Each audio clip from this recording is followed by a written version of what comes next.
Hi guys, Deck here at ito naman tayo at mag-i-instant na naman ngayong araw, no? Bali maaga ako lumabas ngayon, mag-alas 10. Mostly kasi yung mga nakaraang biyahe ko 11 to 12. So ngayon mag-alas 10. Dapat na alas 9, kaso ang problema umaambon. Ayun, medyo makulimlim kung makapansin nyo. Ngayon pupunta lang ako sa malapit sa mga warehouse para kumuha ng booking. So tara, samahan niyo ako.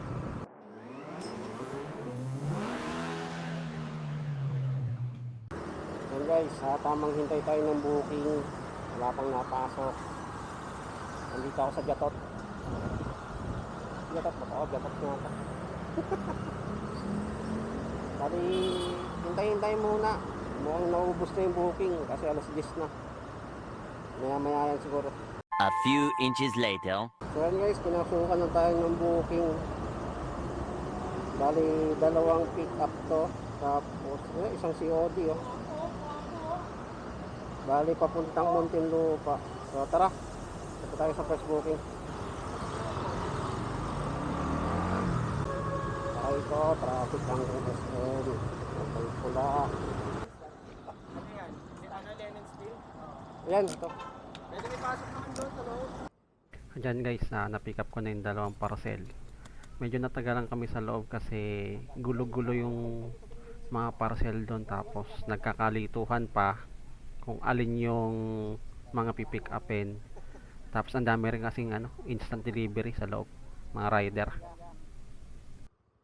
So on the way to Alabang, sasagupan na naman tayo ng traffic, no?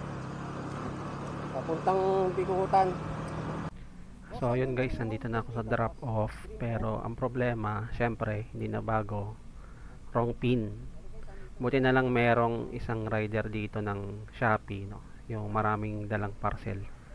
Kilala niya lahat yung yung pinagdi-deliver niya diyan kasi nga regular na siya diyan. So shout out kay boss kasi sobrang laking tulong ng mga ganun, no, yung mga kapwa natin na rider na nagdi-deliver. Alam na alam niya yung mga pangalan ng tao, no. Mali isang tanong ko pa lang alam niya na kung saan. So shoutout sa'yo boss. Boss, saan kayong 73 dito? 073.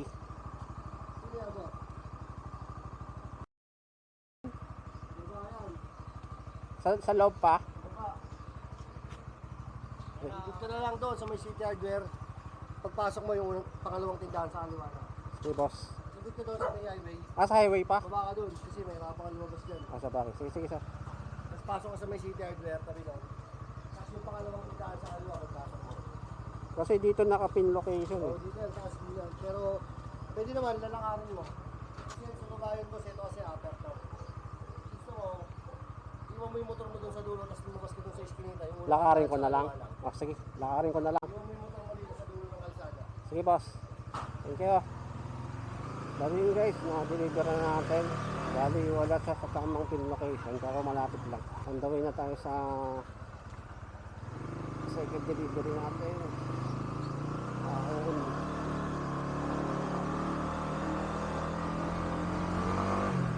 Malapit lang to, 2.2 kilometers.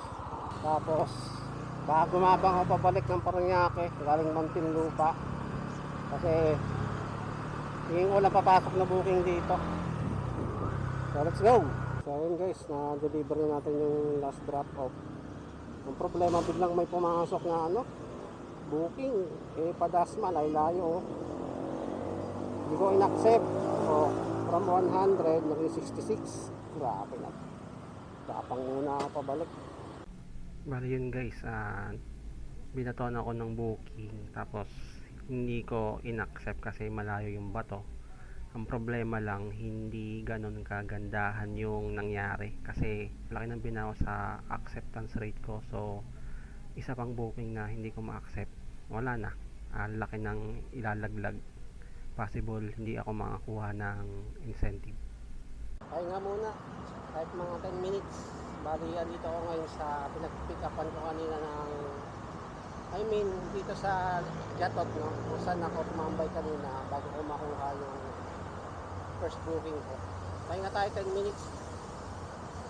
Bali, pinasukan ako ng booking doon sa Muntinlupa pero di ko inaccept kasi papuntang Dasma.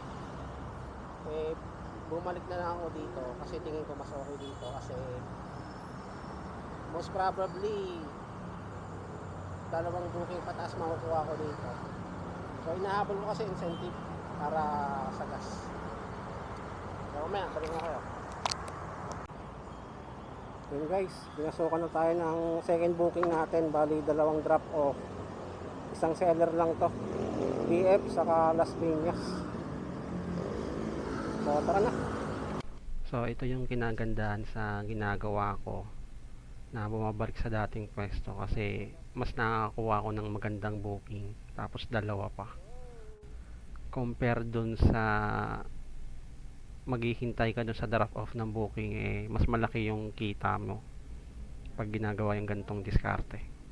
Ito na guys, narawang booking, dog food cat food lang to, Las Piñas BF. So okay pa yung gantong diskarte, babalik sa dating pwesto. First drop off BF.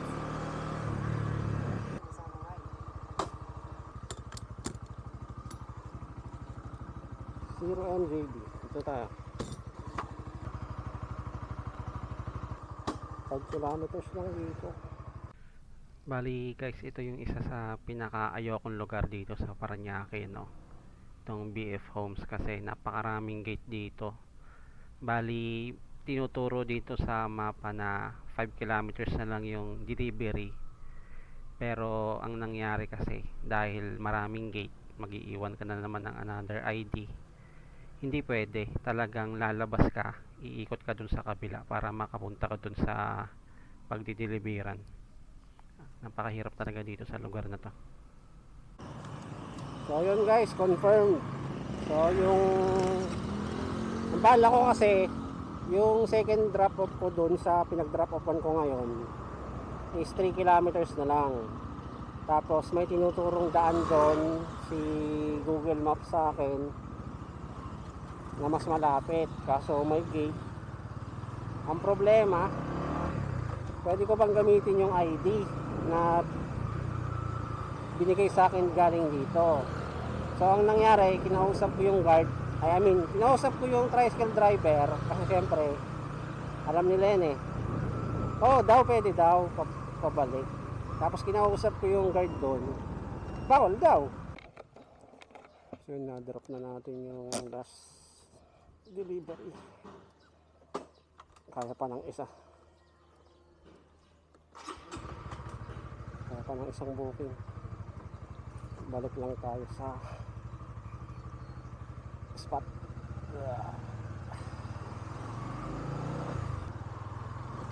Okay na po, thank you. Balik tayo sa spot guys. Kasi kaya pa, maaga pa, alas 2 pa lang sa pang booking. Yun guys, so dito na ulit tayo sa spot, sa Gatot. Kuha pa tayo ng another booking para 6, sana meron pa. Yun guys, nakakuha tayo ng last booking na papasig to. Bali same ulit, doon ulit sa dog food, cat food. So makakuha ko incentive na 150. Tapos uwi na ako na ito. Pick up lang ulit ako. Bali yun guys, na-pick up ko na naman yung another booking natin, yung last booking. Bali ito yung discarding sinasabi ko sa inyo na bumabalik ako dun sa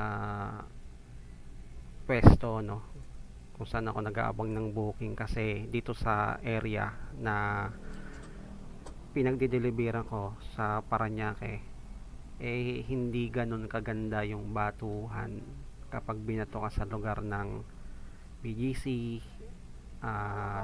Taguig, Alabang. Mahihirapan ka kumuha ng booking.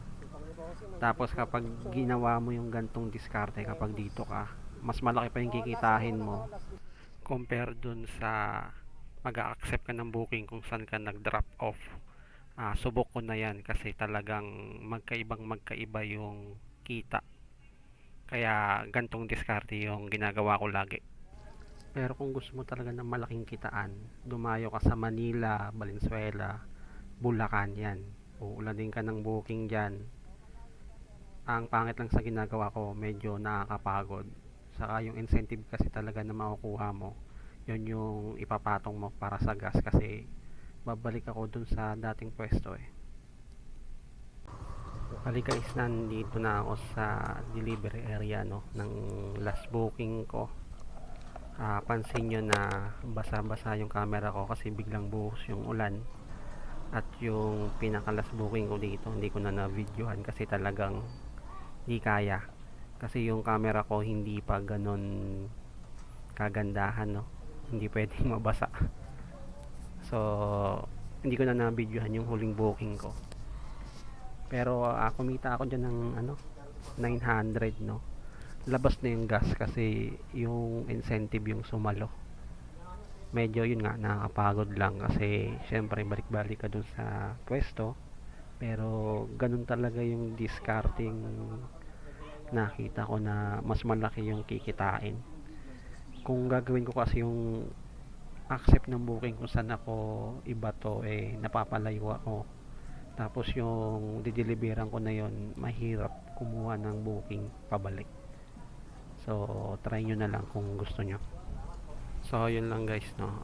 Thank you sa panonood. Kung umabot ka pa rin hanggang dito sa dulo, mali naglugaw na lang ako dyan bilang reward sa sarili kasi medyo okay naman yung kita.